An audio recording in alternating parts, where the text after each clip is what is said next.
सगळ्यात जास्त फायदा अदानीने घेतलेला आहे।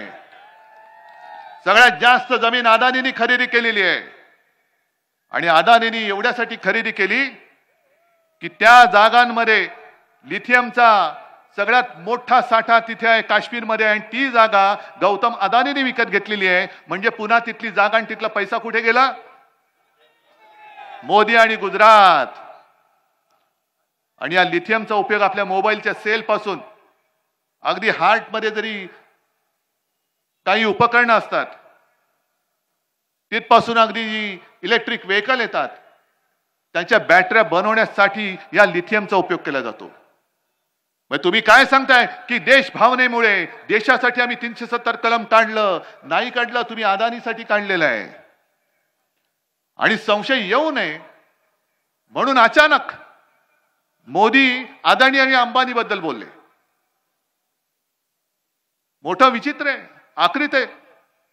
ज्याच्या विमानातून तुम्ही फिरलात, ज्याने भरभरून तुम्हाला सगळं काही दिलं, परदेशात जाताना पंतप्रधान म्हणून अदानी तुमचं बोट धरून सगळीकडे फिरलेत आणि त्या अदानी बद्दल तुम्ही बोललात।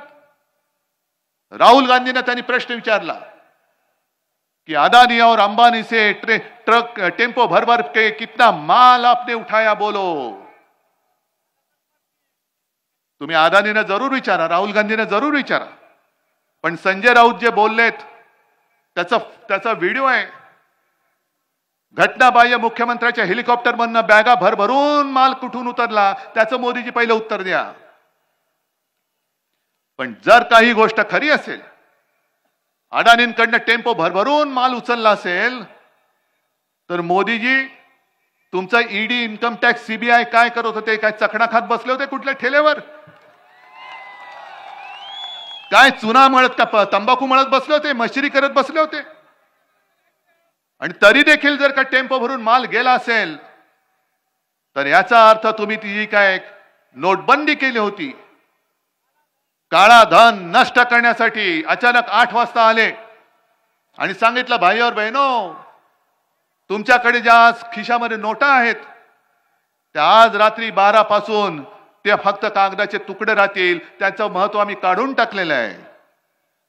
मुझे सिर्फ 100 दिन दे दो, रडले होते। आज 3000 दिवस झाले आणि मोदीजी तुम्ही आज कबूल केलेला आहात की काळा पैसा नष्ट करण्यासाठी जी नोटबंदी तुम्ही आमच्यावरती लादली होती ती अपयशी ठरले। याचं कारण टेम्पो भरभरून माल उठाया गया है, म्हणजे काळं धन हे आजही तसंच आहे। यांची नाटकं फार चालतात। काल अर्ज भरला त्यांनी, अर्ज भरताना मुलाखत दिली आणि मग असं गैवरून आलेलं त्यांच्या पाठोपाठ नॅपकिन टॉवेल घेऊन लोकच फिरत असतात, हे रडतायत कधी, आम्ही डोळे पुसतोय कधी। आणि मग त्यांनी सांगितलं 2014 में गंगा मां ने मुझे बुलाया था और अब ऐसे लगता है कि गंगा मां ने मुझे गोद ले लिया है। मोदीजी, आनंदाची गोष्ट आहे, जर गंगा मां ने तुम्हाला बोलवलं असेल आणि गंगा मां ने तुम्हाला जर का गोद में लिया होगा, तर कोरोनाच्या काळामध्ये गंगेमध्ये जी प्रेत टाकली होती तुम्ही, तेव्हा गंगेचे अश्रू तुम्ही का पुसले नाहीत? ती गंगा आक्रोश करत होती, अरे बेटे मैंने इसलिए नहीं बुलाया। पण तिकडे चिता पेटत होत्या, हरिश्चंद्र घाट, तिकडे जागा कमी पडली म्हणून कोणाचा कशालाही पत्ता नाही, त्यांनी सरळ प्रेत घेतली आणि गंगेमध्ये सोडून दिली। याच्यासाठी गंगा माने बोलवलं। गुजरातमध्ये सार्वजनिक चिता पेटल्या, याच्यासाठी तुम्हाला गंगा माने बोलवलं। आणि कोरोना काळामध्ये मला एका गोष्टीचं समाधान आहे, जरूर आहे, त्या कठीण काळामध्ये जगभरामध्ये संकट असताना संपूर्ण देशात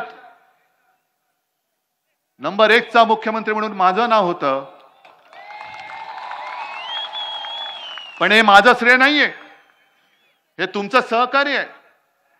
मी तुम्हाला जे जे सांगत गेलो ते तुम्ही ऐकत गेलात, ते तुम्ही ऐकलत।